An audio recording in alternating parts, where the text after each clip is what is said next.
اب جناب یہ جو ہماری ویڈیو چل رہی ہے تو اس کی چوتھی قسط سمجھ لیجئے کہ جو بامبے ٹو کراچی بات ہوئی، تو ہم بات کر رہے تھے گل بہار کے بارے میں کہ وہاں ہم پہنچ گئے گل بہار، اور وہاں کوارٹر ہم نے لے لیا، اور اس میں پھر والد صاحب بھی آ گئے، اور جن کو پہلے سے اعتراض تھا لیکن یہ کہ بہرحال وہ تشریف لے آئے، اور پھر اس طریقے سے ہماری زندگی کی ابتدا، رہائش کی ابتدا گل بہار میں ہوئی۔ تو یہ تقریباً 1950، آپ اس کو سمجھ لیجئے 1950 کے واقعات۔ لیکن میں ایک بات آپ کو یہ بھی بتا دوں اس سے پہلے کہ گل بہار کا تذکرہ بہت طویل چھڑ جائے، تو اس سے پہلے ایک تھوڑا سا میں یہ پس منظر بتا دوں کہ یہ ہجرت ہوئی کیسے، وہاں پر ہجرت کے موقع پر کیا واقعات پیش آئے تھے امروہہ میں۔ تو اس زمانے میں ظاہر بات ہے کہ پاکستان کا غلغلہ تو بہت شدت سے، یعنی محلوں کے اندر گفتگو کا ایک موضوع بنا ہوا تھا، اور خاندان کے خاندان یہ فیصلے کر رہے تھے کہ ہمیں پاکستان جانا ہے یا نہیں جانا۔ تو ہمارے خاندان نے بہرحال یہ فیصلہ کیا کہ ہمیں جانا ہے، اور ہمارے ساتھ بھی کئی اور خاندان تھے، مثلاً شہاب الدین علوی صاحب کا خاندان تھا، اور ہمارے ماموں آفتاب الدین کا پورا خاندان تھا، اور سلیمانی خالہ تھیں۔ تو اور اس زمانے میں ایک اور دلچسپ بات جو وہاں پر محلے میں پھیلی ہوئی تھی وہ یہ تھی کہ ایک صاحب ہمارے ماموں کہلاتے تھے، نام تو ان کا مجھے اب یاد نہیں رہا، لیکن بہرحال ان کو ہم ماموں کی حیثیت سے جانتے تھے۔ تو مگر وہ بڑے یعنی صوفی منش، یعنی پیلے کپڑے وغیرہ پہنتے تھے، اور مجذوبی کیفیت ان پر طاری رہتی تھی۔ تو وہ مختلف گھروں کے اندر جاتے تھے، ان سے کوئی پردہ نہیں کرتا تھا، آنا جانا ان کا بالکل عام طریقے سے تھا ہر گھر کے اندر۔ تو وہ بعض گھروں کو یہ کہتے تھے کہ تمہیں سفر کرنا ہے، سمندر پار سفر ہوگا تمہارا، بعض سے کہتے تھے اور بعض سے نہیں کہتے تھے۔ اور اتفاق ہے کہ جن جن لوگوں سے انہوں نے ان کے گھروں میں کہا تھا کہ بھئی آپ کو سمندر پار سفر ہوگا، تو واقعی میں بعد میں ہم نے غور کیا تو وہ خاندان باقاعدہ انہوں نے ہجرت کی، ہندوستان سے وہ پاکستان آئے اور مختلف شہروں میں آباد ہو گئے۔ تو یہ بھی ایک صورتحال تھی، اور بہرحال یہ کہ وہاں یہ بڑی بحث ہوتی رہتی تھی مختلف جگہوں میں، یعنی موضوع گفتگو ہی یہ تھا کہ پاکستان جانا ہے یا نہیں جانا، اور پھر جانا ہے تو مکان کو کیسے چھوڑیں گے، اور سامان کا کیا ہوگا وغیرہ، یہ کہ طرح طرح کی باتیں وہاں اس زمانے میں ہوتی تھیں۔ تو بہرحال میں یہ ذکر کر رہا تھا آپ سے کہ اب ہم گل بہار یا گولیمار میں آ گئے۔ تو پہلے تو اس کا نام گولیمار ہی تھا، اور گولیمار اس لیے تھا کہ وہاں یہ کوارٹرز جو تھے یہ ملٹری کے لیے بنائے گئے تھے، اور ملٹری کے لوگ وہاں پر جس علاقے میں آپ یوں سمجھ لیجئے کہ اس وقت رضویہ کالونی ہے، تو وہاں پر چاند ماری ہوتی تھی، یعنی ملٹری کے لوگ بندوقوں سے فائر کر کے نشانے بازی وغیرہ کیا کرتے تھے، تو اسی لیے اس کو جو ان آوازوں کی وجہ سے گولی مار کہا گیا کہ بھئی یہاں پر تو گولیاں چلتی رہتی ہیں. تو لیکن بعد میں پھر وہ تمام کوارٹر جو تھے وہ پیر الہی بخش صاحب تھے جو گورنر تھے سندھ کے، انہوں نے بعد میں غالباً سندھ کے گورنر ہوئے. وہ اس زمانے میں تو ایسی حیثیت نہیں تھی.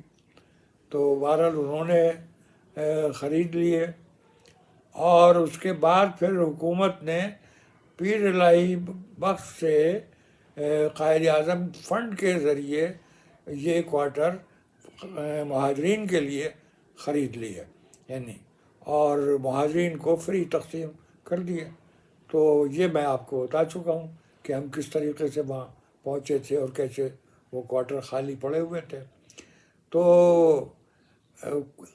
یہاں کی آبادی کا بھی قصہ بڑا دلچسپ ہے کہ شروع میں تو کوئی قیمت تھی نہیں، لیکن جب نسبتاً بھر گئے کوارٹر اور لوگوں نے اپنے اپنے تالے والے ڈال دیے یا رہائشیں اختیار کر لیں یا دروازے پر نام لکھ دیا، تو وہی اسی کا ہو جاتا تھا کہ بھئی یہ فلاں صاحب کا نام لکھا ہوا ہے، یہ ان کا کوارٹر ہے. وہ اب چاہے وہ 10 دن نہ آئیں، 1 مہینے نہ آئیں، لیکن بہرحال وہ لوگ انتظار کرتے تھے اور اس پر قبضہ نہیں کرتے تھے. تو لیکن یہ کہ آہستہ آہستہ پھر وہ کوارٹر بھرنے شروع ہوئے، اور ایک وقت ایسا آیا کہ تقریباً ان کی بڑی تعداد جو تھی وہ بھر گئی، اس میں رہائش اختیار کر لی لوگوں نے. تو اب جو نیا آدمی آتا تھا لینے کے لیے اس جگہ ان کوارٹروں میں کوئی کوارٹر حاصل کرنا چاہتا تھا، تو جو آدمی وہاں سے جانا چاہتا تھا وہ اس کو دے دیتا تھا کہ بھئی یہ میں اب یہاں سے جا رہا ہوں اور یہ کوارٹر آپ لے لیجئے، آپ کو رہنا ہے یہاں پر، لیکن یہ کہ چلیے مجھے آپ گدا گاڑی کا کرایہ دے دیجئے.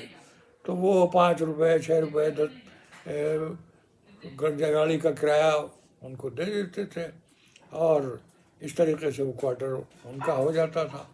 اور پھر وہ آہستہ آہستہ پھر اس کی کرائے میں یعنی بڑھوتری ہو گئی، بڑھ گیا کرایہ، وہ پھر 50 روپے ہونے لگا، اور پھر اس طریقے سے اس کی ان کوارٹروں کی قیمتیں لگنی شروع ہو گئیں کہ بھئی 50 روپے دے دیجئے یہ کوارٹر آپ لے لیجئے، یا پھر 100 روپے دے دیجئے کوارٹر آپ لے لیجئے. تو جب تقریباً ان کوارٹروں کی قیمتیں 250 روپے فی کوارٹر ہو گئی، تو اس وقت پھر ہماری خالہ یعنی سلیمانی خالہ اور ہمارے ماموں آفتاب الدین یہ جوبلی سنیما پر کسی فلیٹ میں رہتے تھے. تو وہاں ان کا فلیٹ انہوں نے بیچ دیا، اس کے 250 روپے ملے ایک فلیٹ کے. تو یہاں آ کے گولی مار میں 250 روپے کے یہ مکان انہوں نے خریدے کوارٹر، اور وہاں سے یہ آ گئے جوبلی سنیما سے. تو اس طریقے سے ان کی بھی رہائش گولی مار میں ہو گئی. پھر کنیز خالہ وغیرہ اور صدیقہ مومانی اور بہت سے دیگر افراد بھی یعنی بڑھتے چلے گئے اس علاقے کے اندر. اور ایک وقت ایسا آیا کہ امروہہ کے لوگ بہت بڑھ گئے، یعنی یا تو ان کوارٹروں میں شروع کے اندر یا تو امروہہ کے لوگ زیادہ تھے یا دہلی کے یا آگرے کے. تو ان کی تعداد اچھی خاصی تھی، اور 100 کوارٹر بھی اور ہوتے تھے، یعنی یہ تو 400 کوارٹر تھے، لیکن کچھ فاصلے پر یعنی ایک میدان چھوڑ کر ندی کی طرف 100 کوارٹر بھی موجود تھے وہاں. تو یہ 100 کوارٹر وہ کہلاتے تھے، اور یہ جہاں ہم لوگ رہتے تھے یہ 400 کوارٹر کہلاتے تھے.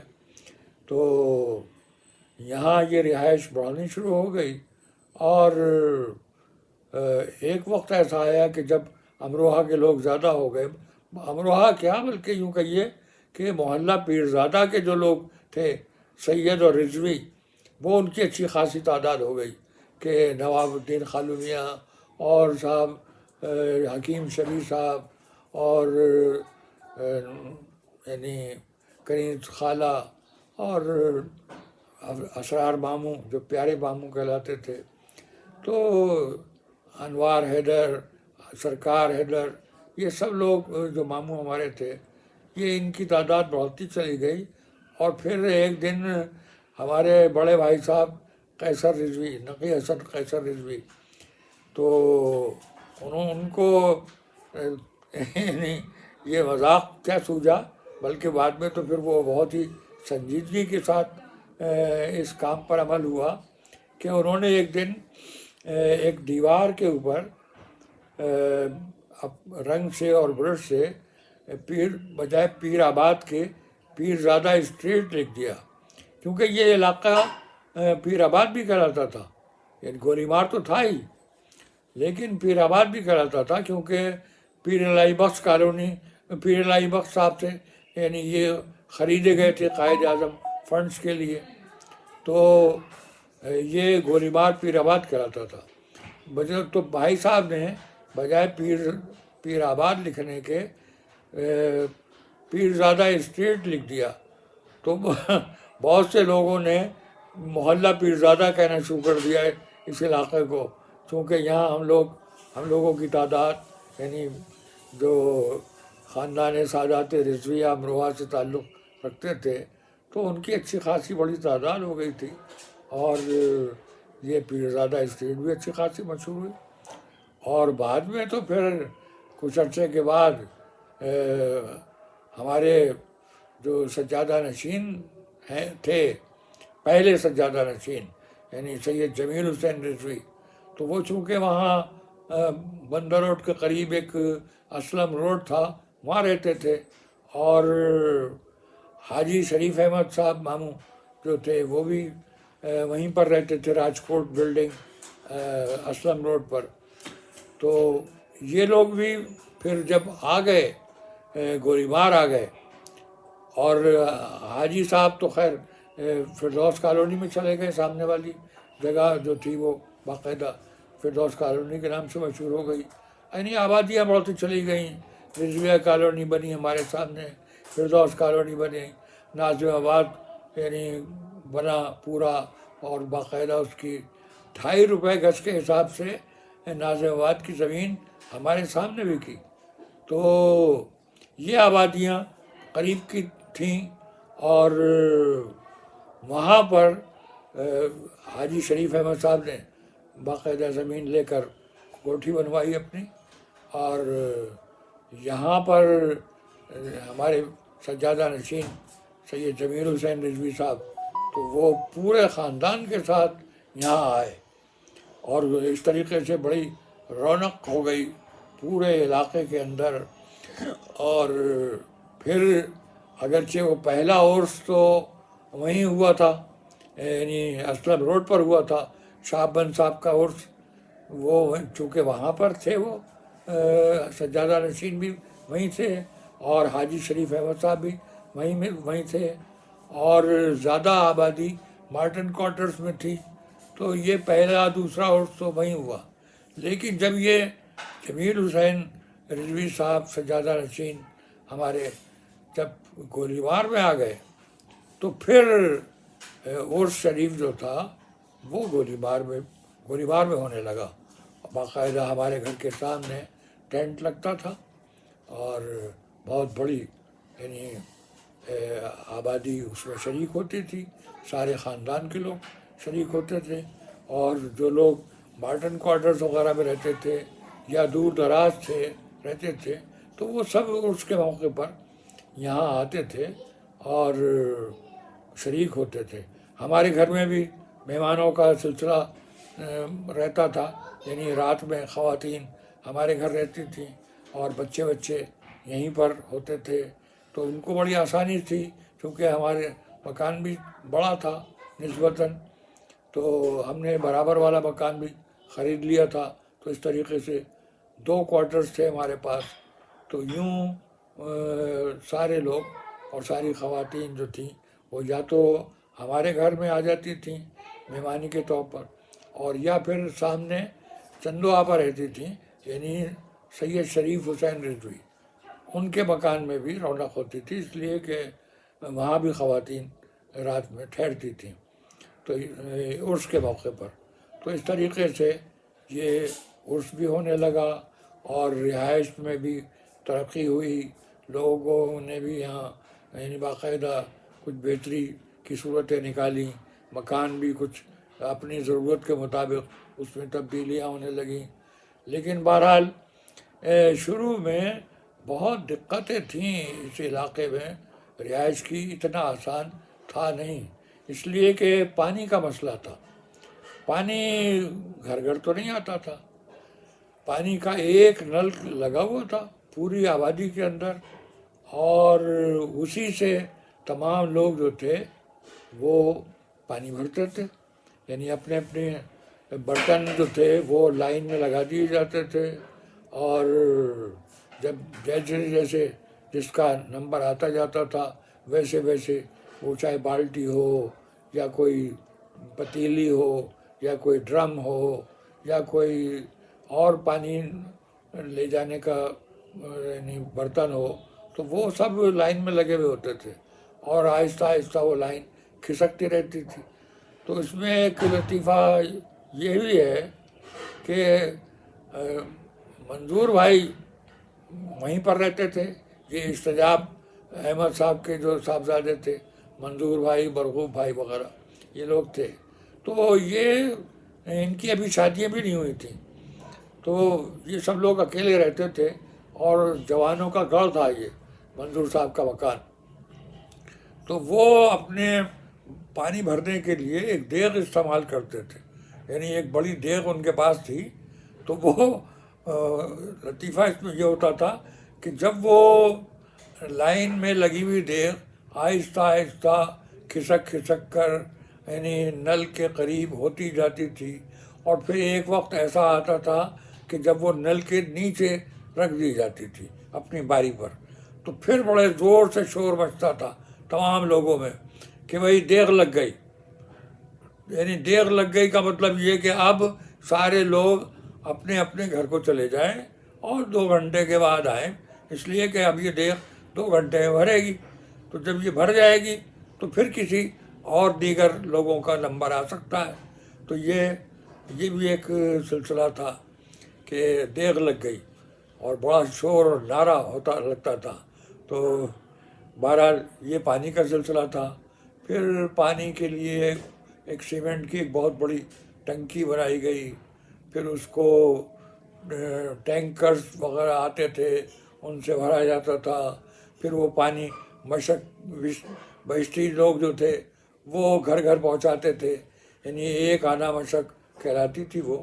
تو وہ اس طریقے سے پانی کا یہ انتظام ہوا کہ وہ ٹنکیاں بن گئیں، یعنی کئی ٹنکیاں بنیں، اور وہاں سے پھر بہشتی جو تھے وہ ایک ایک مشق لوگوں کے ہاں پہنچا دیتے تھے اور اپنی مزدوری لے لیتے تھے. تو یہ بھی ایک صورتحال تھی. اور جہاں تک راستوں کا تعلق تھا تو یہ لق و دق صحرا میں سمجھ لیجیے کہ ایک آبادی تھی، یعنی چاروں طرف کچھ تھا نہیں.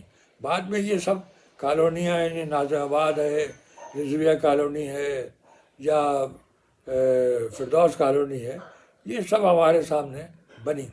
اور جب کبھی یعنی جو لوگ جن کا ملازمتیں شہر کے اندر تھیں تو وہ پیدل جاتے تھے، اور ندی میں سے نکل کر یہ سمجھ لیجیے آپ کہ پہلا بس اسٹاپ جو تھا وہ لارنس روڈ پر تھا. یعنی اگر کسی کو جانا ہے صدر یا بندر روڈ جانا ہے یا کہیں بھی شہر کے کسی علاقے میں جانا ہے تو وہ پہلے ندی کراس کر کے لارنس روڈ پہنچتا تھا، اور پھر لارنس روڈ سے بس پکڑ کر صدر، بندر روڈ وغیرہ یا کیواڑی جاتا تھا وہ. تو یہ ایک صورتحال تھی جو بڑی تکلیف دہ تھی. اور یہ تکلیف پھر تقریباً 53-54 1953-54 کی بات ہے کہ جب یہ پھر تکلیف ختم ہوئی، کیونکہ اس وقت پھر پل بنا لزبیلا ہاؤس کا. تو یہ لزبیلا کا پل بنا لیاری ندی پر، اور نسبتاً یہ مصیبت ٹل گئی. یعنی پھر بسیں چلنی شروع ہو گئیں، سڑک بن گئی، اور نازم آباد تک سڑک بنی. تو یہ اس طریقے سے بسوں کی وجہ سے یہ سہولت ہو گئی لوگوں کو. اور ورنہ پہلے تو یہ سمجھ لیجئے کہ جب بارش ہوتی تھی تو بارش میں ندی بھر جاتی تھی، پانی آ جاتا تھا اس میں بہت زیادہ. اور اس کو کراس کرنے کے لیے سندھی حضرات جو تھے وہ تیرنا جانتے تھے جو لوگ ان میں سے، تو وہ باقاعدہ ہاتھ پکڑ کے اور پیٹھ پر بٹھا کے وغیرہ وغیرہ وہ کراس کراتے تھے، اور اس کے آنے دو آنا چار آنے لے لیتے تھے اپنی مزدوری کے. تو اس طریقے سے وہ ندی کے دوسرے کنارے تک پہنچا دیا کرتے تھے بارش کے دنوں میں. اور پھر پل بن گیا 1953 میں، 1954 میں، تو پھر یہ صورتحال بدل گئی. تو اس طریقے سے گولیمار جو تھا پھر وہ آہستہ آہستہ ترقی کرتا چلا گیا، رہائشیں بڑھتی چلی گئیں، مکانوں کی قیمتیں اور بڑھ گئیں. اور پھر ایک وقت ایسا آیا کہ لوگوں نے بجائے گراؤنڈ فلور کے فرسٹ فلور اور سیکنڈ فلور بھی بنانے شروع کر دیے. تو اس طریقے سے یہ مکان اور یہ پورا علاقہ ترقی پذیر ہوا. تو یہ قصہ ہم یہاں ختم کر دیتے ہیں، اور باقی پھر انشاءاللہ 5ویں قسط میں بیان کریں گے کہ پھر آگے کیا ہوا، کیا معاملات پیش آئے. اور اب یہ ہے کہ آپ اگر یہ ویڈیو اپنے دوستوں کو یا احباب کو بھیجنا چاہیں تو آپ شیئر بھی کر سکتے ہیں، اس کو سبسکرائب کر لیں، شیئر کر دیں. تو باقی پھر ہم تفصیلات انشاءاللہ آئندہ میں بیان کریں گے.